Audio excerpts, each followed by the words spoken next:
Matapos ang laban nitong ating angas ng Pinas, Janriel Casimero, noong October 13, 2024 sa kamay nitong si Raul Sanchez, ay mas naging matunog lalo ang pangalan niya. Tinalo niya kasi itong si Sanchez ng napaka-impresibong knockout. Unexpected talaga ang pangyayaring iyon. Kung kaya naman ang mga haters niya ay talagang mga nagwala at nakakagulat na pagkapanalo niya.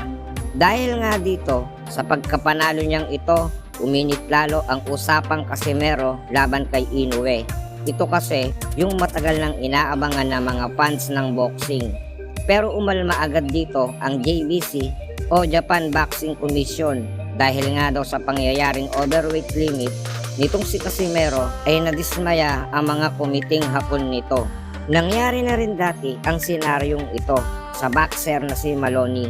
Naban din siya ng 6 months dahil nga nasa rules ito ng JBC. Pero itong si Maloney ay nagawang makabalik at mapalaban sa pinakapopular na boxer ng mga Hapon na si Naoya Inoue. Samantalang ang inaantay ng lahat na ang tapatang Casimero Inoue na pwede naman sanang mangyari na o matuloy na dahil sa ilang beses na itong hinihiling ng mga manonood. At nagawa naman na ni Casimero na maiangat ang ranking niya upang mailapat na ang tapatang ito. Pero mukhang mas lumabo pa ata ang tsansa na muling maikasa ang sagupaan ng dalawang fighter na ito. Sinisilip ng kampo ni Inoue ang pagka-overweight nito sa naging laban niya kay Saul Sanchez. Isa daw ito sa dahilan kung bakit di daw nararapat ang isang Inoue kay Casimero. Dahil di daw profesional, nagawa pa rin daw nito magpabaya sa timbang niya kahit alam naman nito na nalalapit na ang laban niya kay Sanchez. Ano pa nga naman daw kung title fight pa ang lalabanan nito na mas maraming rules. Dahil sa statement ng kampo ni Inoue, umalma naman ang mga taga-suporta ng ating angas ng Pinas Casimero. Lumalabas lang daw talaga na natatakot itong si Inoue kay Casimero. Ika nga daw, kung gusto may paraan, kung ayaw may dahilan.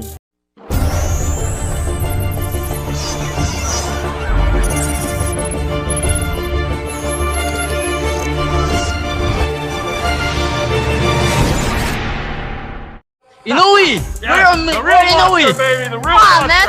You're a monster? Motherfucker! No, you are no monster. You are a Chinese, Japanese torture.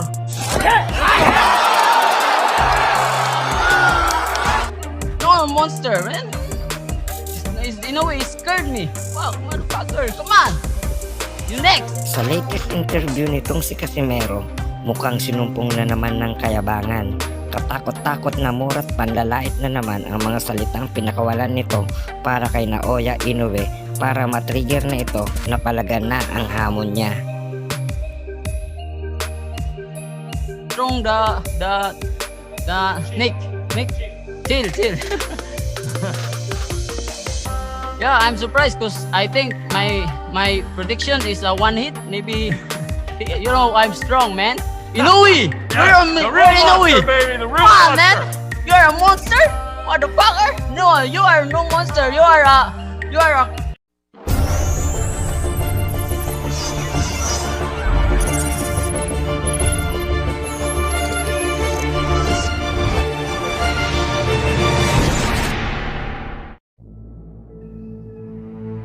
Si Naoya Inoue ay isa sa 3 boxer na nasa history na naging undisputed champion sa 2 weight classes na may 4 na belt.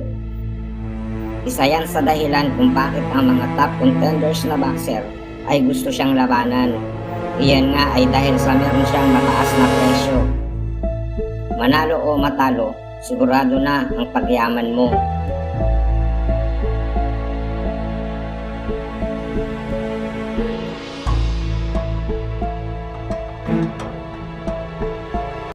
Matagal-tagal na rin ang lumipas sa ulutan nitong si Inoue at Casimero, pero di pa rin talaga nila maikasakasa ang laban. Di nila malaman kung ito bang si Inoue ay takot kay Casimero o gusto lang talaga makadali ng mas malaking premyo kung itutuloy ang kanilang laban. そうですね、10人っていう、多い世界チャンピオンなんか、近年本当に日本のレベルが上がってるんで、まあ、やっぱり自分が1位に、返り咲くことがまずは大事だと思ってますし、あと、しっかりとそのフェザー級の体というものになった時に考えますね。非常にこの先対戦相手の、候補一人としてすごく楽しみな選手でありますね。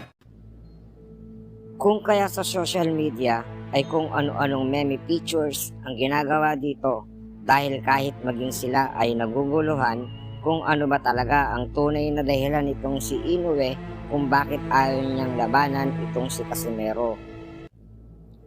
Kung ating natatandaan, taong 2020 ay nailapat na ang laban nitong si Inoue at Casimero. March pa nga unang naging schedule nito pero naisara ng April 25, 2020 ang kanilang laban.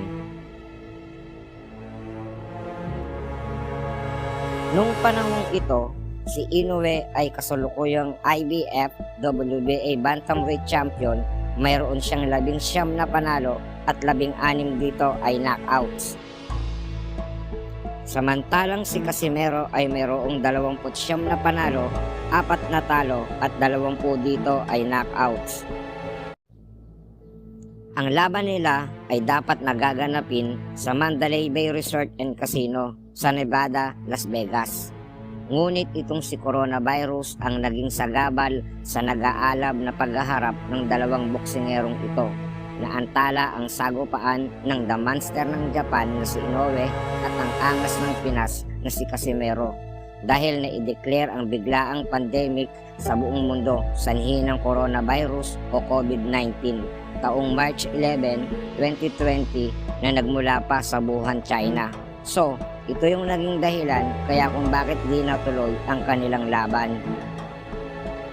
Ang international judge na si Edward Ligas ng WBO o World Boxing Organization ay nagpahaging sa kanyang post noong September 2023. Ito yung taon nung parangalan o bigyan ng awards itong si Inoue ng WBO Asia Pacific President na si Leon Panoncillo Jr. Ito yung special belt para kay Inoue dahil nga nagawa nitong pagharian ang 4 na major title sa WBO Bantamweight Division, WBC at WBO Super Bantamweight. Si Edward Ligas ay nag-post sa top-ranking official of the Japan Boxing Commission o JBC. Ay posible nga daw o talagang matutuloy na ang laban nitong si Inoue at Casimero. Di lang niya talaga sinabi kung ngayong taon nga ito mangyayari. Habang itong si Casimero ay walang tigil sa pagpapalakas, patuloy ang ensayo dahil gusto niyang siya nga daw ang kauna-unahang Pilipino ang tatalo at magpapatiklop dito sa The Monster ng Japan na si Inoue. Nakahanda o handang-handa daw siya para talunin ito. Tinawag pa nga niya itong pagong dahil kulang daw ang bilis nito para sa kanya. Sana all. Ang bidyong ito ay hatid sa inyo ng No Name Cabal Online. Kung kayo ay mahilig maglaro ng online game, baka ito na ang hanap nyo. Tara, halika at subukan natin to.